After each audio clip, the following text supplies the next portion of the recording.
Hola muchachos, en esta clase pregrabada vamos a tratar el tema de las diferentes etapas requeridas para realizar la modificación genética, la transformación de microorganismos, en el caso de bacterias, en lo que podríamos llamar tecnología del ADN recombinante para microorganismos.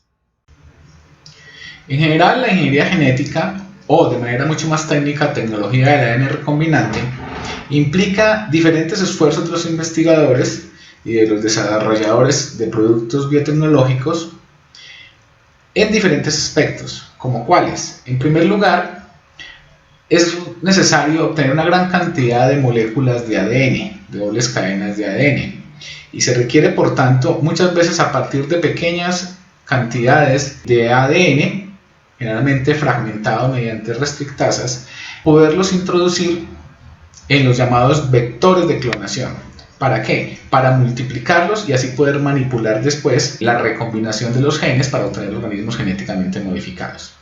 Dentro de los vectores de clonación se pueden destacar los plásmidos, que ya los analizamos en la clase anterior, los cósmidos, que también son elementos circulares que tienen gran capacidad para insertar información de genes, y los bacteriófagos, en particular el fago lambda, que es un virus que permite su manipulación y poder insertar también dentro del genoma, el conjunto del ADN del virus, insertar información de interés. Básicamente, cuando está hablando de información de interés, es genes. Entonces, primero que todo, hay que clonar los genes. Además, se requiere manipular el ADN in vitro, es decir, en tubos de ensayo, en el laboratorio, no en sistemas vivos como tal, mediante diferentes enzimas como las restrictasas, que cortan secuencias de ADN en sitios específicos, unir de nuevo esos fragmentos con ligasas e inclusive sintetizar nuevas secuencias de ADN de tal manera que se pueden replicar en diferentes sistemas usando, por ejemplo, para su amplificación, la PCR. Igualmente, la tecnología del ADN recombinante requiere identificar clones, es decir, un organismo, en particular bacterias, una colonia de bacterias que tenga una misma información genética, un clon, y que provenga de una sola célula. Hay que identificar en ese clon, luego de la transformación genética, que contengan un gen funcional en particular, o inclusive antes de la transformación genética, porque es posible que de allí queremos obtener ese gen para insertarlo en otro organismo. También dentro del clon hay que identificar secuencias de ADN en particular, no necesariamente genes, por ejemplo las secuencias promotoras, que son las que, como ustedes recordarán, ayudan a que la ARN polimerasa sepa dónde se inicia un poco más adelante en la cadena de ADN un gen para empezar el proceso de transcripción. Se puede hacer diseño de promotores, por ejemplo. Y también identificar en esos clones la posibilidad de tener una sustancia en particular, proteínas, que a su vez sean generadas por organismos modificados o no. Como ustedes saben, las proteínas, la información para formar las proteínas está en el ADN de los organismos. Y lógicamente se requiere expresar macromoléculas para estudios in vitro. Cuando decimos expresar, estamos hablando que se desencadene todo el proceso, desde el ADN, desde el gen, el fragmento de ADN que tiene la información para formar una proteína. Desde ahí se desencadena el proceso de transcripción y después de traducción para que esa proteína se forme efectivamente. En este caso decimos que el gen se expresa. Y en este contexto pues se debe poder trabajar en el marco de la ingeniería genética con organismos que expresen genes en particular, por ejemplo genes recombinados, genes extraños de otra especie y que reprogramen el organismo para producir esa proteína en particular.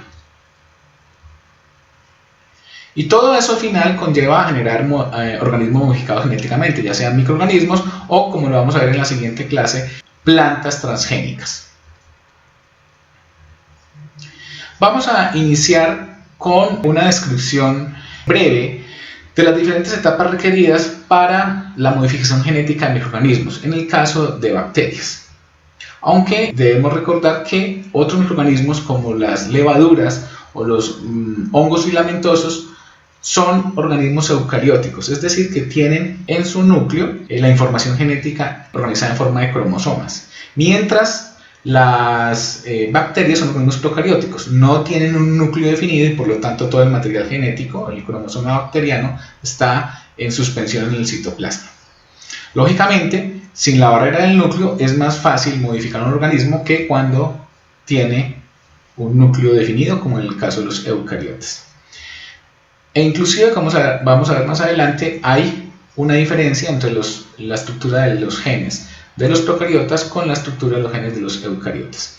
En cualquier caso, la primera etapa en el desarrollo de un organismo recombinante y de un microorganismo recombinante corresponde a la selección del hospedero, es decir, el organismo que va a albergar ese nuevo gen de interés que puede ser de otra especie, como por ejemplo del ser humano o de un mamífero. Para ello, el hospedero debe tener en lo posible un genoma simple. En este caso, recordemos que el hospedero es la bacteria. Y las bacterias generalmente tienen un genoma no muy grande, un genoma simple, no muy complejo. Es más, en algunos casos, inclusive las células de Escherichia coli pueden expulsar fuera de su entorno, fuera del citoplasma, hebras de ADN, lo que hace aún más fácil la manipulación genética. Lógicamente, como la idea es obtener microorganismos genéticamente modificados para obtener productos a nivel industrial, pues se requiere que en los procesos industriales no haya peligros para los operarios, por lo tanto, y también a nivel de investigación, el hospedero no debe ser patógeno. Aunque Escherichia coli es responsable de muchas enfermedades relacionadas con el tracto digestivo, se utilizan para la ingeniería genética cepas no patógenas de Escherichia coli. Igualmente, el hospedero debe ser transformable, es decir, que se deje manipular y reciba genes de otras especies, a eso se refiere la transformación genética, y debe tener un nivel bajo de enzimas de restricción. ¿Qué significa? Como ustedes recordarán, las enzimas de restricción evolutivamente surgieron para defender a las bacterias de ADN extraño que ingresa al citoplasma celular, por ejemplo, mediante virus. Entonces, las enzimas de restricción, su misión es cortar esas cadenas de ADN extraño.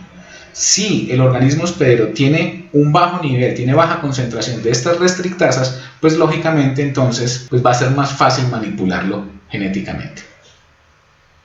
Entre los organismos más utilizados para servir de hospederos en ingeniería genética, pues ya lo hemos mencionado, la bacteria Escherichia coli, pero también la bacteria Bacillus subtilis, que son organismos procarióticos, no tienen núcleo definido, o inclusive la levadura Saccharomyces cerevisiae, muy utilizada a nivel industrial, se conoce su genoma, se conoce también cómo se cultiva, así como en el caso de Escherichia coli de Bacillus subtilis.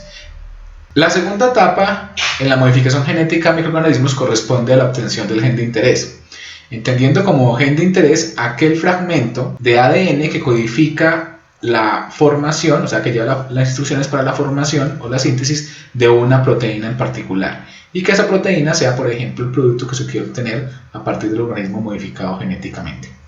Hay varias opciones para obtener el gen de interés. En primer lugar, se puede aislar directamente el gen a partir del ADN total del organismo, que va a ser el donante de ese gen. En este caso se utiliza sobre todo para genes bacterianos o fúngicos, pero implica que en cualquier caso, como la cantidad de ADN es muy grande y son cadenas muy largas, así sea de bacterias o de hongos, se requiere entonces con endonucleasas de restricción fragmentar esa cadena de ADN y de ahí en esos pequeños fragmentos identificar el gen de interés. Por ejemplo, es posible que se requiera obtener en células de Escherichia coli, que sería la bacteria, el organismo hospedero, obtener una enzima que la produce un organismo que también es una bacteria, Bacillus amyloliquefaciens o Bacillus licheniformis. Estos dos bacillus sintetizan la enzima alfa-amilasa termorresistente. Significa que puede trabajar a altas temperaturas, que no es usual para las enzimas, que son proteínas. Pueden hidrolizar el almidón a temperaturas, por ejemplo, de 60, 70, inclusive hasta 80, 90 grados Celsius. La bacteria Escherichia coli no produce ese tipo no produce la alfa-amilasa, pero Bacillus licheniformis sí. Entonces, se puede, a partir del ADN total de Bacillus licheniformis, hacer un fraccionamiento con restrictasas y obtener el gen que lleva la información lleva las instrucciones sobre cómo la secuencia de aminoácidos para sintetizar la enzima alfa amilasa, que es una proteína. Se toma el gen, se multiplica y ya no se puede manipular para introducirlo en las células del hospedero. Esto es posible porque no hay ningún problema, hay completa compatibilidad entre los genes, la forma como están organizados los genes de los procariotas, en este caso de la bacteria Bacillus licheniformis, y del hospedero, que también es una bacteria. La siguiente forma de obtener un gen es que previamente se haya construido una biblioteca de genes o genoteca. En inglés pues, se dice gene libraries. ¿Qué significa una genoteca? En este caso, se obtiene el ADN de un organismo o de células animales o de células vegetales, y en ese ADN debe estar los genes de interés que sean funcionales para eventualmente modificar otros organismos. Entonces están los genes de interés en ese ADN. Lo que se hace es un fraccionamiento constante de todo ese ADN y después se introducen pequeños fragmentos en células bacterianas como Escherichia coli de nuevo. Entonces la idea es que cada célula bacteriana contenga un gen en particular a través de transformación genética. Entonces, si ya se identifica qué clon específico, qué colonia específica de Escherichia coli contiene ese gen de interés, entonces ahí se puede obtener ese gen para seguir haciendo la modificación. Eso es lo que se llama una genoteca. En últimas, depósitos vivos de genes.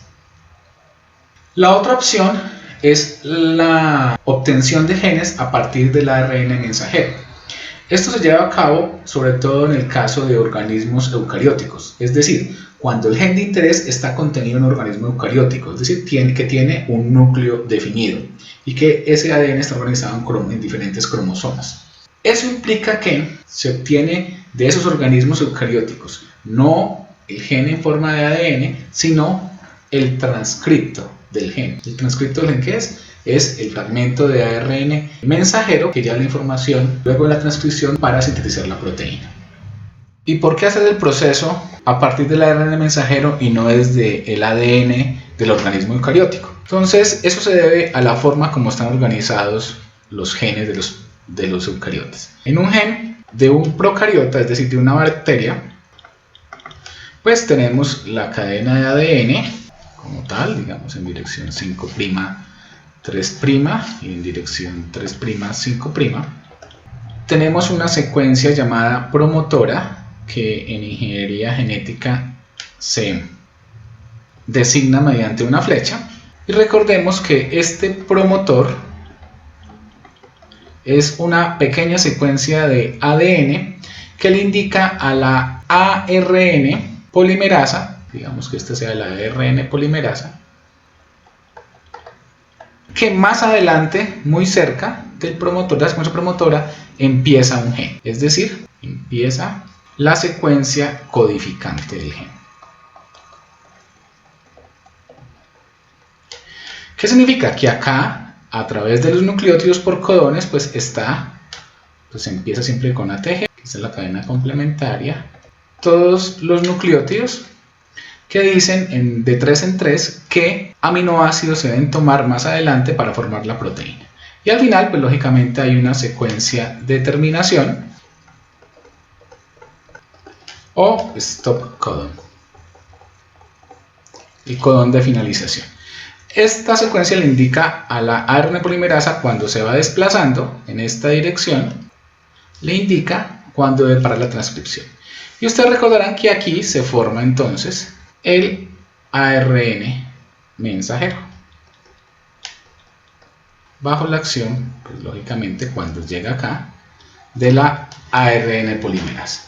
El promotor es crucial para que se detenga la ARN polimerasa cuando se está deslizando por el ADN y empiece el proceso de transcripción. Y de ahí en adelante pues seguirá el proceso de traducción. Sin embargo, en el caso de los genes de organismos eucariotas, tenemos una complicación adicional. Aquí está la cadena de ADN, está igualmente el promotor, está la secuencia codificante Pero la gran diferencia es que esa secuencia codificante tiene porciones que no codifican. Es decir, acá hay una zona que lleva instrucciones sobre qué aminoácidos se deben unir para la proteína, para formar la proteína. O sea, lo mismo de acá. Recuerden que las instrucciones están en el lenguaje de los nucleótidos.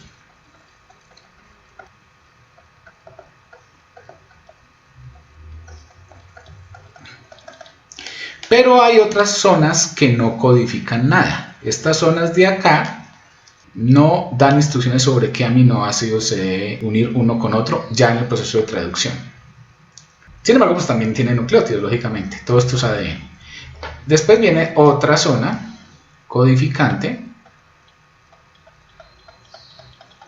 y otra zona que no codifica.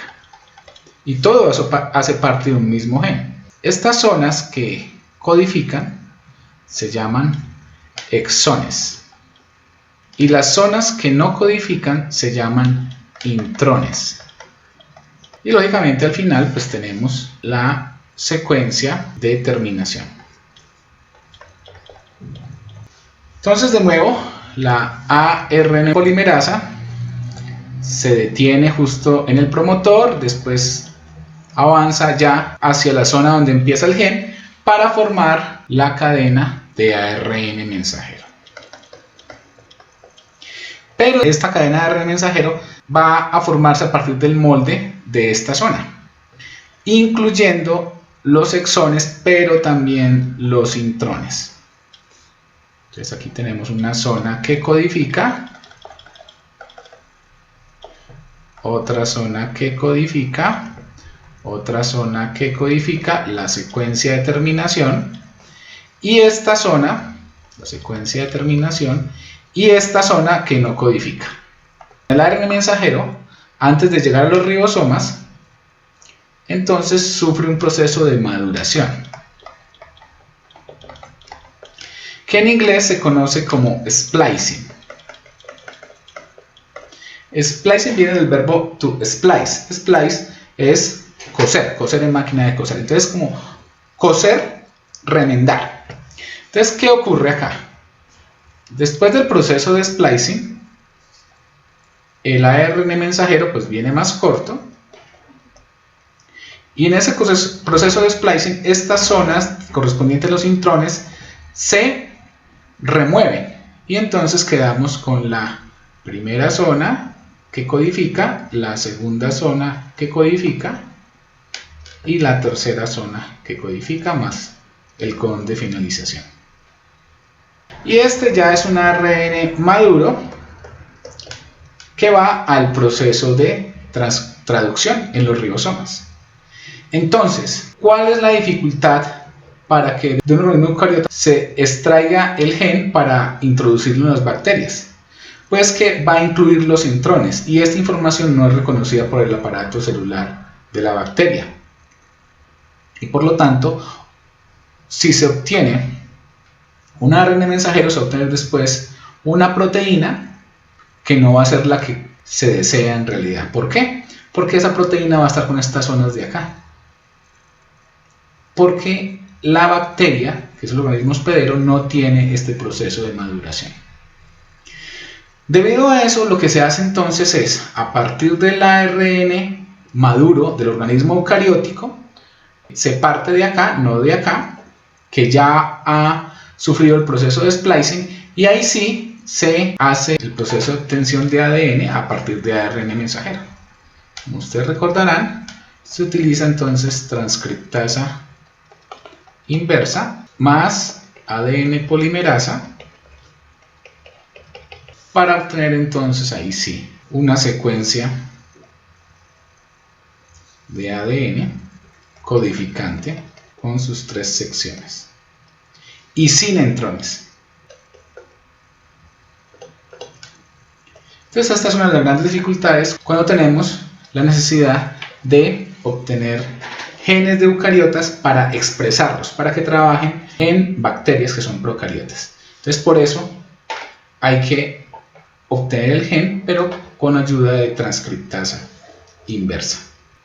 Precisamente la obtención de genes de la insulina humana, que es una pequeña proteína que regula el metabolismo de la glucosa en el ser humano, o de genes que codifican la información para la obtención de una proteína de amplio uso en la industria láctea para la elaboración de quesos, como es la renina, se utiliza esta técnica de obtención de gen a partir del ARN mensajero, porque son genes de organismos eucarióticos, ser humano o la vaca. Finalmente, es posible también obtener químicamente los fragmentos de ADN que conformen un gen. Para ello se utilizan aparatos especiales que de manera automatizada van uniendo los nucleótidos y formando químicamente una cadena de ADN sintética. Lógicamente, para ello se requiere que se conozca con anterioridad la secuencia de nucleótidos en el gen que codifica esa proteína, que a su vez, cuando se traduce, va a equivaler a la secuencia de aminoácidos de esa misma proteína. Esta técnica se utiliza sobre todo cuando se tienen genes que no son muy largos. Una vez se han obtenido los genes por cualquiera de las técnicas mencionadas anteriormente, se procede a la obtención del vector recombinante in vitro, es decir, en el laboratorio. En este contexto, ¿qué es un vector? Un vector es una molécula de ADN con su cadena doble que sirve de medio de transporte para portar el gen de interés que contenga la información para la obtención de la proteína que se quiere producir. De esta manera, ese medio de transporte, al recombinarse, pegarse con el gen de interés, va a formar un vector recombinante, que es el que más adelante, en la siguiente etapa, se introduce a las células bacterianas.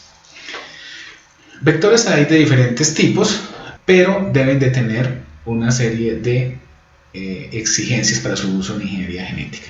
En primer lugar, deben ser replicones, es decir, que se puedan replicar a sí mismos. Esto es importante porque cuando este vector recombinante esté dentro de las células y las células se multipliquen, se reproduzcan, pues las células hijas deben de tener copias de este vector recombinante. Además, estos vectores deben de tener uno o más marcadores selectivos que permita identificar y seleccionar qué células tienen este vector recombinante, por lo tanto también con el gen de interés, y qué células no han recibido este vector recombinante. En calidad de marcadores moleculares selectivos se utilizan vectores que tengan genes que codifiquen la resistencia a algún antibiótico. ¿Qué significa genes de resistencia a antibióticos? Son genes que llevan la información para producir una proteína que después, a su vez, ya sea ella misma o a través de la formación de otras sustancias, neutralice el efecto de un antibiótico determinado. De tal manera que si la célula tiene ese gen de resistencia contra ese antibiótico y es cultivada en un medio que contenga ese mismo antibiótico, pues va a poder sobrevivir. Si no tiene el vector recombinante con este gen de resistencia, pues la célula va a morir. Además, para poder obtener estos vectores, generalmente son de origen bacteriano, tienen que poder separar fácilmente estos vectores, estas cadenas de ADN de transporte, del cromosoma bacteriano, que es mucho más grande. Entonces, esa es otra de las exigencias para los vectores. Además de los vectores deben tener secuencias que no sean esenciales para su replicación.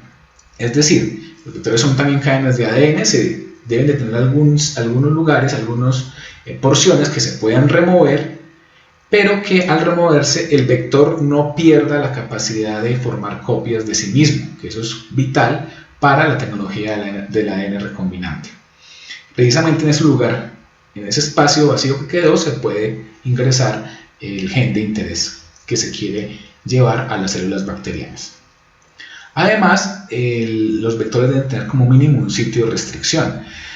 ¿Qué es un sitio de restricción? Un lugar donde las restrictasas reconozcan esa porción del vector, de la cadena ADN del vector, para llevar a cabo el corte como tal. Recuerden que esas secuencias son secuencias palindrómicas para que las endonucleasas de restricción o restrictasas puedan trabajar y iniciar el corte en ambos lados de la cadena.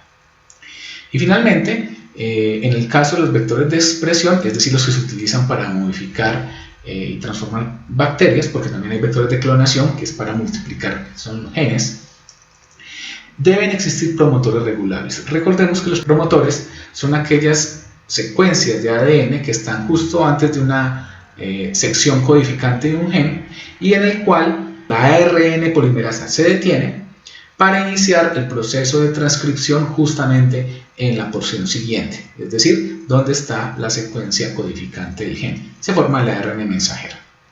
La idea es que estos promotores se puedan apagar y prender a voluntad, de manera bioquímica, ya lo vamos a ver más adelante. Y esto es lo que llamamos promotores regulables. ¿Por qué se requiere esto? Porque a veces no es necesario, de hecho es contraproducente, que una bacteria con un vector recombinante de este tipo empiece a expresar la proteína que está codificada en el gen de interés que lleva el vector recombinante. Esa proteína puede ser inclusive en determinadas etapas de desarrollo de la bacteria, puede ser tóxica, por lo cual no se requiere que siempre durante el ciclo de desarrollo de la bacteria que tiene el vector recombinante se produzca la proteína codificada en el gen.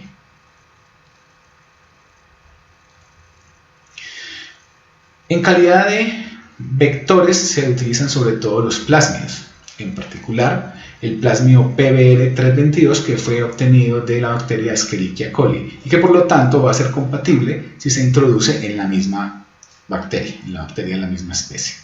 Este plásmido tiene alrededor de 4000 pares de bases nitrogenadas o en forma abreviada se conoce como 4kbp, que en inglés significa kilobase pairs o 4kb, kilobase, o en español 4kpb, 4000 pares de bases nitrogenadas. Vemos, este es el mapa genético del plásmido PBR322, vemos que tiene un sitio de origen para replicación, aquí es donde se une la ADN polimerasa para formar copias de este mismo plásmido. Tiene además dos marcadores genéticos, dos marcadores moleculares selectivos, que justamente son dos genes de resistencia a la ampicilina y a la tetraciclina. Es decir, aquí están codificados, por ejemplo, las instrucciones para producir una proteína que de alguna manera neutraliza los efectos de la ampicilina. Y aquí está codificada otra proteína que por sí misma o a través de la obtención de otras sustancias, mediante esa proteína, neutraliza la tetraciclina. Entonces una bacteria que tenga este plásmido va a ser resistente tanto a la ampicilina como a la tetraciclina. Además vemos que este plásmido tiene 3 sitios de restricción, es decir, 3 zonas del ADN con secuencias palindrómicas que son reconocidas por cada enzima en particular. Por ejemplo, la enzima EcoR1 va a cortar específicamente en este sitio la doble cadena del plásmido PBR322 precisamente para abrirlo y poder lograr después una recombinación con el gen de interés que se va a incrustar acá. Si se utiliza la enzima BAMH1 para cortar aquí la cadena del plásmido y se agrega el gen de interés ahí, pues lógicamente ya el gen de resistencia a la tetraciclina se ve modificado y la bacteria ya que contenga este plásmido ya no va a ser resistente a la tetraciclina, pero sí a la ampicilina, porque solamente al utilizar esta enzima, pues este gen de resistencia a la ampicilina no se va a ver afectado. De esta manera, si se juntan todos estos elementos in vitro, es decir, tubos de ensayo todavía sin participación de las células, se juntan el plásmido que previamente ha sido, por ejemplo el plásmido PBR322 que previamente ha sido tratado con la enzima restrictasa EcoR1, pues se va a formar un plásmido abierto con estos extremos cohesivos. Si con esa misma enzima se corta y se libera el gen de interés de la cadena de ADN que lo contiene, que es mucho más larga, con esta misma enzima se van a formar extremos cohesivos que van a ser compatibles, complementarios con los extremos cohesivos del plásmido cortado o el plásmido abierto. De esta manera, si después en el tubo de ensayo se agregan ligasas, pues se va a obtener la recombinación del gen de interés aquí en fucsia con el plásmido en gris, formándose a través de las ligasas enlaces covalentes en las dos cadenas de ADN. Lógicamente es posible que el plásmido vuelva y se cierre sobre sí mismo sin tener el gen de interés. No es adecuado porque entonces las bacterias que a las cuales se les introduzca este plásmido sin el gen de interés, pues no van a producir lo que queremos que ese gen produzca, la información que tiene ese gen codificada. Y también es posible inclusive que dos de estos fragmentos del gen, como tienen extremos cohesivos compatibles, se unan, formando unas cadenas más largas con varios genes de interés, pero que no se pueden introducir básicamente por razones de tamaño. La forma como entran es a través de este vector recombinante, como se pueden insertar dentro de las células, que es el medio de transporte. En el siguiente video se ilustra todo este proceso, para lo cual realicé la traducción. Espero que haya sido una traducción exitosa y ustedes puedan entender el proceso.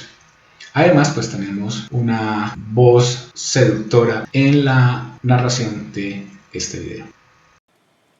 Using genetic engineering, scientists can create cells that produce proteins they wouldn't ordinarily produce.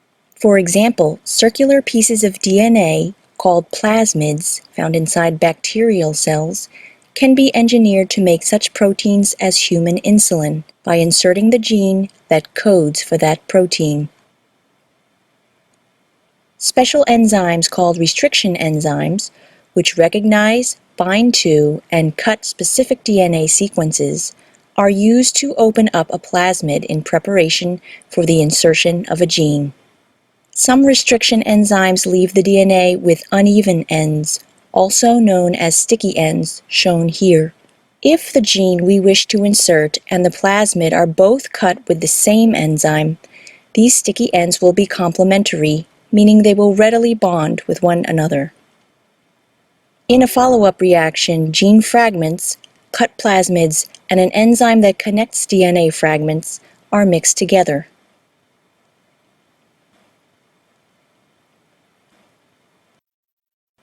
This so-called ligase enzyme attaches the sticky ends in the solution to produce circular plasmids that now carry the gene that codes for the desired protein. Note that the efficiency of recombinant techniques is not 100% and may lead to plasmids with no inserts or multiple inserts.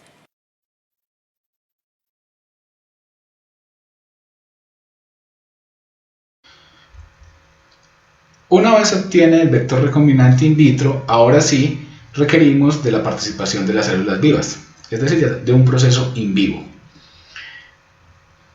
Como lo que se desea es transformar las células de las bacterias, que sería el hospedero, de tal manera que produzca la sustancia, la proteína codificada en el gen de interés, se requiere entonces introducir dentro de la bacteria el vector recombinante que se obtuvo en la etapa anterior. Para ello, el vector recombinante con el gen de interés tiene que introducirse, atravesar la pared celular de la bacteria, en este caso de esta bacteria. Una bacteria que no tiene plásmidos, la célula hospedera de Escherichia coli, aquí está el cromosoma bacteriano, mucho más grande, y el vector recombinante con el gen de interés, y también, si ustedes lo notan, con el gen de resistencia a uno de los antibióticos, por ejemplo. Aquí el gen de interés está marcado de color rojo.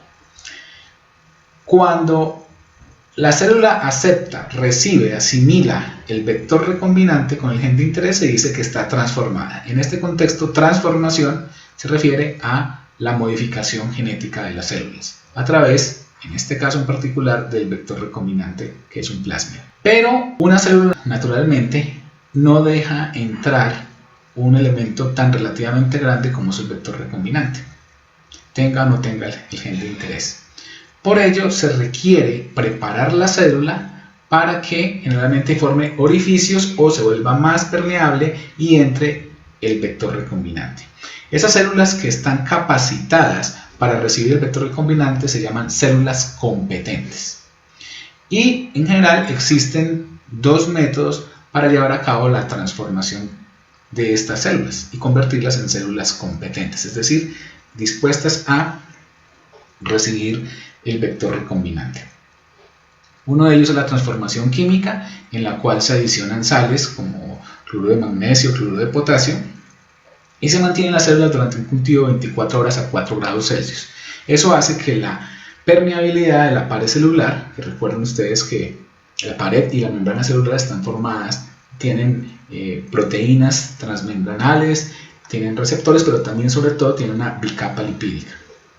Entonces la idea es modificar la permeabilidad para que pasen las moléculas del plásmido. Y así se obtienen células competentes. Otro método es sometiendo el cultivo celular, eso se hace en suspensión. El cultivo celular en este caso es Escherichia coli a un campo eléctrico, de tal manera que a través de pulsos eléctricos se forman unos orificios en la pared celular y en la membrana celular y por ahí entra el plásmido recombinante. Cabe destacar que el rendimiento de este proceso ha sido históricamente muy bajo, alrededor del 2 al 3%, es decir, de cada 100 células competentes tratadas de esta manera, solamente en 2 o 3 casos se obtienen células con el vector recombinante, es decir, células transformadas. En el siguiente video se ilustran estos dos métodos. También lleva a cabo la traducción para mejorar la comprensión del video. Transformation is the process by which DNA is introduced into bacteria. Bacteria can then replicate and express that DNA, which can be isolated for downstream applications. Artificial transformation of bacteria involves producing competent cells capable of exogenous DNA uptake. There are two primary methods of artificial transformation used in the laboratory: chemical transformation and electroporation. It is thought that chemical transformation, which requires chemically competent cells, uses divalent cations to increase the permeability of the bacterium cell wall, thereby increasing the likelihood of DNA acquisition. Many common protocols include a heat shock step to improve DNA uptake. Electroporation involves the application of an electrical field to the competent cells in suspension, thereby introducing holes in the cell's perimeter. The newly compromised cell wall allows exogenous DNA to pass into the cytosol of the bacterium. Outgrowth of bacteria following transformation allows for repair and recovery of the cells in liquid medium without antibiotic. After outgrowth, the culture is spread on selective plates to isolate transformants containing the newly acquired DNA, which conveys antibiotic resistance.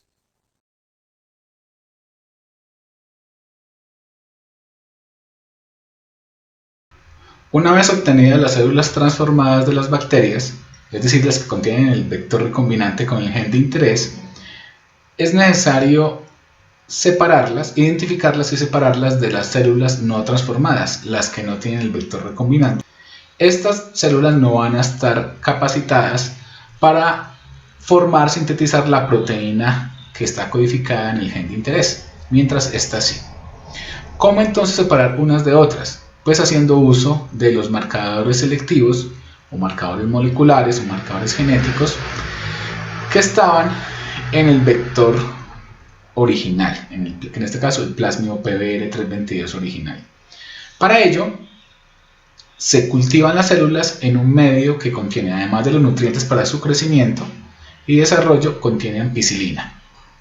Se hace una siembra tradicional en el medio, en la caja de Petri, y después se obtiene, después de una noche de cultivo, se obtienen colonias, como vemos acá. ¿Qué significan estas colonias? Que acá quedaron las células que tenían efectivamente el vector recombinante consigo, dentro de su interior. Y que por lo tanto tenían el gen de resistencia, en este caso a la ampicilina. Y pudieron entonces expresar ese gen para producir las proteínas o la proteína que neutraliza ese antibiótico. Mientras que en otras zonas, por ejemplo acá en el centro por acá, quedaron estas células que no pudieron desarrollarse porque estaban en un medio con ampicilina y no tenían el vector recombinante con el gen de resistencia a la ampicilina. De esta manera, solo las células que sobrevivieron son las células que, al ser resistentes a la ampicilina, implica que también tienen el vector recombinante con el gen de interés. Una vez seleccionadas e identificadas estas colonias, que son colonias de células bacterianas transformadas, modificadas genéticamente, se procede a su multiplicación en medios de cultivo, en el caso de Escherichia coli, medios de cultivo líquidos, a nivel de laboratorio, por ejemplo, matraces de 250 mililitros, Y de allí se llevan a bioreactores para la producción industrial. ¿Cuál es la idea? Que cuando se multipliquen las células en el bioreactor a nivel industrial, ya se puede obtener de ellas la proteína que se codifica en el gen que se le insertó a través del vector recombinante. Estas células que están transformadas con el vector recombinante se llaman células recombinantes, y el producto que se obtiene al expresarse ese gen que se introdujo en estas células, el gen de interés, el producto que se obtiene se llama producto recombinante. La idea es que, si ustedes recuerdan, los promotores del gen de interés que se insertó en el vector recombinante sean regulables, se puedan prender y apagar a voluntad. ¿Y por qué hay que hacer eso? Porque hay que tener el promotor de alguna manera apagado, inactivo, mientras las células van creciendo a nivel de laboratorio, a nivel de cultivo de banco, a nivel semi-industrial y a nivel industrial. Hay que tener ese promotor apagado.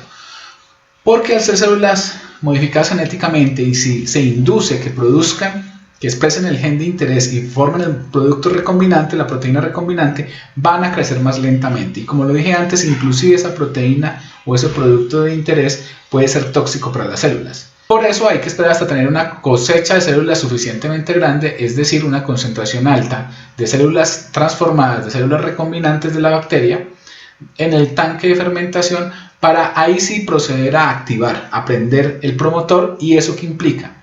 Que la ARN polimerasa va a poder empezar el proceso de transcripción, la formación del ARN mensajero, y de ahí en los ribosomas de la bacteria producir la proteína recombinante, la que está codificada en el gen de interés. ¿Cómo se hace esa activación e inactivación? Pues eso depende de qué promotor se elija, y eso se puede también diseñar a través de biología molecular, recombinando genes y también recombinando promotores. Pero la forma más usual es que el promotor sea sensible a la temperatura, de tal manera que cuando se cambie la temperatura, se aumente un poco, lógicamente de tal manera que no vaya a matar la célula, el promotor se activa y empieza la ADN polimerasa a formar el ARN mensajero correspondiente a ese gen que sigue después del promotor, que es el gen de interés que se insertó. Y después el ARN mensajero de los ribosomas forma la proteína recombinante. Todo ese proceso, recordemos, se llama la expresión del gen, en este caso del gen de interés. Y ya después, por métodos industriales de ingeniería bioquímica, pues se lleva a cabo la separación y purificación del producto recombinante. Considerando las diferentes fases de crecimiento de una bacteria o de un cultivo celular, generalmente se espera que las células se cultiven en su fase exponencial, en su fase de crecimiento, hasta que detengan su crecimiento, ya entren en la fase estacionaria para inducir la expresión del gen, es decir, para activar el promotor. De hecho, en el primer producto recombinante para la industria, que fue la insulina, aquí vemos un esquema de ese proceso, exactamente el que explicamos anteriormente. Las células que están transformadas con el gen de la insulina a través de un vector, un plásmido recombinante, empiezan a producir insulina.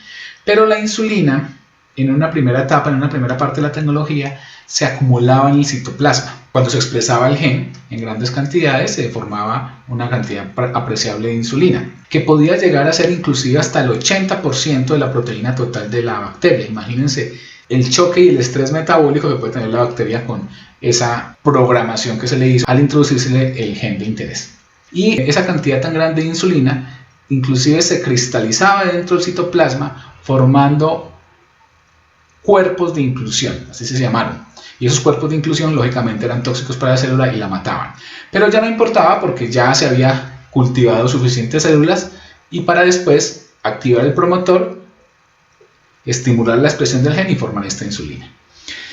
Ya conforme ha avanzado esta tecnología, pues ya se han incluido en el gen de interés una serie de secuencias que hacen que la proteína al final tenga una secuencia adicional de aminoácidos que le permiten atravesar la pared celular, la membrana de la pared celular, y de manera que la insulina se empieza en algunos casos, en algunos esquemas tecnológicos, se empieza a acumular en el medio líquido, lo cual hace mucho más fácil la separación y purificación del producto recombinante final, que es la llamada insulina recombinante humana.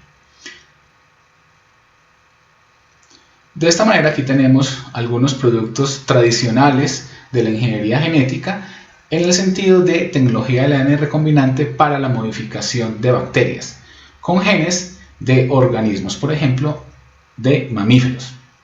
En particular se obtuvo la insulina recombinante humana a partir del año 1979 por la empresa suiza Ciba-Geigy. Esta insulina prácticamente es idéntica a la humana. Los diabéticos requieren inyectarse insulina, sobre todo los de un tipo de diabetes, en particular los casos más críticos, para poder suplir la falta de insulina debido a trastornos metabólicos o a patologías que impiden que el páncreas produzca la insulina propia. Entonces se debe inyectar. Antes de 1979, pues lógicamente es altamente antiético cultivar, entre comillas, seres humanos para extraerles el páncreas y de ahí sacar la insulina. Entonces lo que se hacía era extraer la insulina de un organismo parecido, del cerdo. Es una insulina muy parecida a la del ser humano, y después esa insulina del cerdo se purificaba, porque si no queda bien purificada puede quedar con otros restos de proteínas que generan alergias cuando se inyectan en el torrente sanguíneo humano, y se utilizaba entonces insulina del cerdo para inyectarla a los diabéticos, pero aún así se generaban problemas de rechazo o de alergias. Cuando ya se produjo la insulina recombinante humana, pues ya el problema de la compatibilidad y las alergias desapareció, y ya no había que sacrificar cerdos para extraerles el páncreas, sino que ya se hacía con bacterias. Otro de los productos que en esa primera época de los 80 se empezó a producir a nivel industrial y se liberó al mercado es el interferón. El interferón es una pequeña proteína que es la primera línea de defensa del organismo, del sistema inmunológico del organismo, ante virus, bacterias y sustancias extrañas que entren al interior del ser humano. Entonces el interferón es una proteína del sistema inmunológico no específica como primera línea de defensa del sistema inmunológico ante la invasión de cuerpos extraños y sustancias extrañas. También la vacuna de la hepatitis B se ha obtenido por ingeniería genética. En este caso, del virus de la hepatitis B se codificaron una o varias proteínas, se obtuvieron los genes de esas proteínas y se introdujeron en Escherichia coli esos genes, de tal manera que después el cultivo de bacterias de Escherichia coli empezaba a producir, a liberar en el medio esas proteínas que eran idénticas a las del virus de la hepatitis B, sobre todo las proteínas que forman la cápsula de todo virus. Después esas proteínas se purificaron y se utilizaron como vacunas, se inyectan en las personas y el sistema inmunológico cree que lo está atacando un virus de la hepatitis B. En realidad son proteínas que no generan la enfermedad, y al ingresar al cuerpo estas proteínas, pues se genera la respuesta inmunológica, de tal manera que si más adelante hay un contagio con el virus real, pues ya el organismo tiene las defensas, reconoce el virus rápidamente y lo neutraliza en las primeras 2 semanas de la infección. Igual procedimiento ha trabajado con la hormona de crecimiento humano, que es una proteína. Aquí en azul tenemos otros productos recombinantes ya en la industria de alimentos. En el año 1986 se liberó al mercado por parte de la compañía Monsanto, que ahora fue adquirida por la compañía Bayer. En ese momento era una compañía de Estados Unidos, aunque generalmente se mantienen comprando y fusionando entre sí estas compañías farmacéuticas y estas grandes multinacionales de agroquímicos. Se obtuvo la renina recombinante también utilizando células de Escherichia coli para producir esta enzima. Recordemos que la renina es la enzima que hidroliza uno de los enlaces de la caseína de la leche, de tal manera que al romper la caseína de la leche, la proteína, esa caseína rota, tiene menor solubilidad y precipita en forma de la cuajada del queso. Precisamente la renina es el ingrediente activo de los cuajos comerciales. Si antes se obtenía renina a partir de bovinos, pues lógicamente implicaba sacrificar terneros para extraer de sus estómagos la renina y hacer la purificación. Pero ya esto no hay necesidad de hacerlo, y por lo tanto los terneros pueden seguir siendo criados hasta que se conviertan en ganado y que ya puedan servir para producir carne o leche, es decir, para no afectar la seguridad alimentaria, no afectar la disponibilidad de alimentos para la población. De igual manera, las amilasas y proteasas actualmente se producen por ingeniería genética. Todas son amilasas y proteasas recombinantes, es decir, obtenidas por bacterias transformadas genéticamente, bacterias recombinantes, y esta es la forma como el mayor productor mundial de enzimas, la empresa Enzimas Industriales, la empresa danesa Novozymes, produce sus enzimas en sus plantas en Dinamarca. Y también la somatotropina bovina, que es una hormona para aumentar la producción de carne y de leche en los vacunos, que también inclusive se inyecta detrás de la oreja de las vacas para la mayor producción de carne y de leche, que también es una proteína, entonces también se puede obtener por ingeniería genética. Bueno, muchachos, hemos terminado así la clase de esta unidad de ingeniería genética dedicada a la ingeniería genética de microorganismos, con el ejemplo de la transformación genética de bacterias. En las próximas clases ya hablaremos de la transformación genética de plantas para la producción de alimentos transgénicos. Por el momento me resta solo decirles que se cuiden mucho, que estén muy bien. Hasta luego, muchachos.